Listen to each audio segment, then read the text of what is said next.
Hi, everybody. Happy Work Better Wednesday. We are here with O'Brien, and we are just going to get started. His notes are in our link, so go ahead and take a look and see why he's so special. And O'Brien, I would like to ask you, what is the hierarchy of employee needs, and why did you develop it? Sure. So about a year ago, I was just thinking through the question, what is it that employees really want? And it came from two places. One is that the day job that I have, the work that I do, is around total rewards consulting. So we help mostly mid-size and large mid-market companies with their compensation plans, their benefits plans, and their retirement programs. And we can do some overarching sort of total rewards work around that. And so I had that on the one hand. And on the other hand, just in the broader market, we were seeing sort of the beginning of the mass wave of turnover, and we were starting to see some pretty significant wage inflation. And the question had always been out there, but was definitely out there at the time. How do we keep our people? How do we retain our people? And there was this kind of panic around that. And I just was thinking, what is it that employees really want? Like, what's the point of this whole exercise? And what do we want from a human level?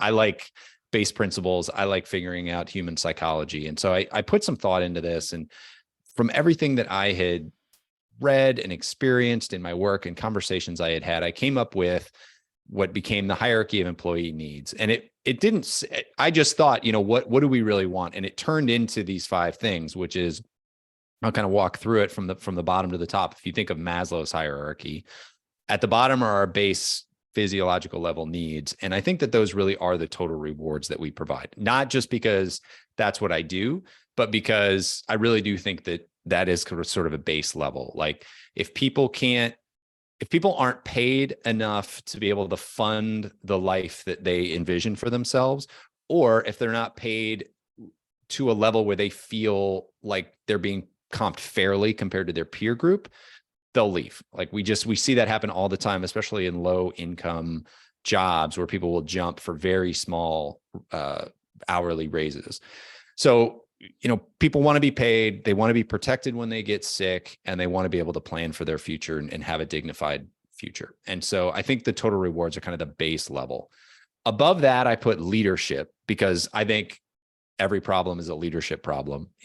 Anything that is going on in an organization that is going wrong, generally you can look back to the leader, and there's some fault in either the leader or what the leader has allowed to happen, or the way that the leader has set up the business and, not coached people, or whatever happened. So I think leadership is the next most important piece. I think those 2 pieces are what could be referred to as hygiene factors. I think they're not really motivators in the sense, although money can be a motivator, but they're not big motivators. They're more like what you need just to have a healthy organization. And if you get those right, great. But the top 3 elements of the pyramid are what I think would be the motivators. And they come directly from Daniel Pink's book, Drive, which talks about what human beings really want. And that is mastery, pursuit of mastery, autonomy, and connection. And so I think people want to feel like they are being developed toward mastery, toward some higher level of achievement, toward some higher skill level. That goes with status, right? We want high status. We want to be elevating our status as people. And so helping people move through that. We want autonomy as we gain status, as we gain skill. We want autonomy to be able to do the job in the way that we want to do it. And then we all want connection. I think, especially coming out of the pandemic, the idea of connection is super important. We want to be connected to the people around us, to the people that we're doing our work with. We want to be connected to our clients, and we want to be connected to the impact that our work is having, right? Purpose. I think, in Maslow, he's got self-actualization or purpose up on the top. I think connection is actually a better way to think of it, because it means a lot more. And ultimately we want to connect to a purpose. That's the point of having a purpose, is the connection we feel to it as an individual, sort of in our soul. So I think, you can express those 5 elements a lot of different ways. And I think you can get really creative, and you can do it with varying levels of budget. But I think ultimately that's what we all want, is we want to be We want to be well-funded and protected. We want to be working for good leaders and be developed as leaders. We want to be building mastery. We want to be given autonomy and control, and we want to be connected to the people that we're living and working with. So that was how I came up with that. That's Brian, I amazing. think this is, yeah, it's such a great service of like putting it in these terms. And it's very different from even how like the total rewards community thinks about total rewards, because they do tend to focus only on part of that first layer. But let me ask this question. Let's bubble out. Like, I'm imagining I'm watching this Work Better Wednesday, and I may or may not be a leader, but I'm definitely a worker. So how does H.E.N, the hierarchy of employee needs, how does this hen lay an egg to help all people work better? No, but really, how can any worker use the hierarchy of employee needs for their own sort of compass or career direction? What advice do you have? So for an individual who's working, if you're feeling like you're unfulfilled in some way, or you're feeling like something's wrong in the workplace, I think it's a good reference to think through which of these elements am I lacking? And I think I like frameworks. I think frameworks are great. I think a decent framework that you use and create common language around is way more impactful than the perfect framework that doesn't get used. Yeah. So I will admit this isn't perfect. You can poke holes in it, and would love to hear those holes, and as I try to improve this myself. But I think if you think of it as a framework that you can utilize on the individual side, if you're feeling like something's off, take a look through each of the 5 layers and realize, where am I not getting what I need? And then go to your organization, go to your leaders and say, hey, I don't really feel connected to the people I work with. Is there something we can do? Or can I host a lunch? Can I invite some people here out to lunch or to a happy hour or something like that? If I'm not getting the autonomy I need, I can go to my boss and say, hey, I feel like I've built up some proficiency in this, but it doesn't feel like you trust me, right? It doesn't feel like I have quite the control over this that I would like. What do I need to do to earn that trust? And it just allows you, I think, to have better conversations around what it is that we actually want. I have one very short follow-up question. Sure. And I wonder if you can resonate, if this feels true for you. But one of the things that has always really rankled me about corporate culture is this overall sense of paternalism, that like the organization is going to take care of you and we're a family, and this kind of paternalistic crap. And your model, the hierarchy of employee needs, it feels much more equal. Like, yes, leaders have responsibility, and employees can also take initiative. You don't have to wait for Papa to give you what you want. Does that feel correct to you, or is that incorrect? No, that feels correct to me. I mean, I think the answer to most things lies in the middle. And so I think if you start going to an extreme in just about any question, you get a little off base. And so, yes, I think that the leaders of a business have a job to be running that business. And there are times when you have to make really tough personal calls and you can't take care of your people the way that you want to. But I think there are also a bunch of times where, with just a little bit of extra effort and no extra money, you can be designing a workplace that really works for your people and where you really take their humanity into account. And so I think you can do both. But I also agree with what you're saying of, we want to be working in places where we are being developed and where we are being pulled in some respects. And then it's also our responsibility, if we want to be active citizens in that community, in that workforce, to be going out and pushing for the things that we want and believe in. And so I think there's a good, healthy balance between the two. And that's where I like, you talk about this a lot in mentorship, where somebody sits there and they wait to be mentored, versus other people who go out and they say, well, I'm just going to go get the mentoring I need, whether it's somebody who's here in my workplace or whether I'm going to go read a book written by some thought expert and I'm going to learn from them and view them as a mentor. I think there's more we can be doing as individuals to go out and seek what it is that we want. Thank you. Thank you. Yeah. I agree with that in a big way. And I feel like even people that I've been somewhat in charge of or mentored before, I had to ask them too, what they want to get out of it more so than what I think they need, because I could be totally off, thinking back to when I was their age or, when I was first starting out, what I felt like I needed.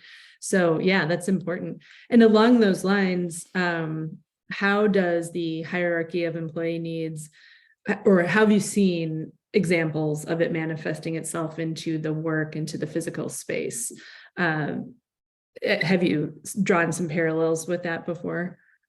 I hadn't thought about that before this, but I did think about it a little bit in preparation for our conversation today. And I think if you just go through the rungs and you can kind of think about it, rewards, I don't know that there's much from a physical space standpoint, although people like time off is a reward. And so time away from the office is actually something that people should think about. So I think understanding how you're allowing people to be away from the office and integrate into your life is important.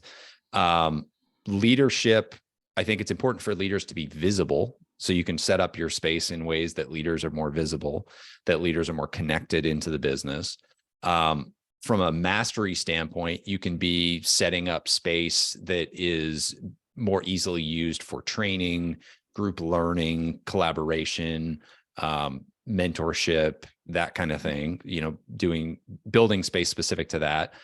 And then on the flip side, you've got autonomy too, where you have some space for people to go and put their head down and do work in a quiet space if that's what they're into.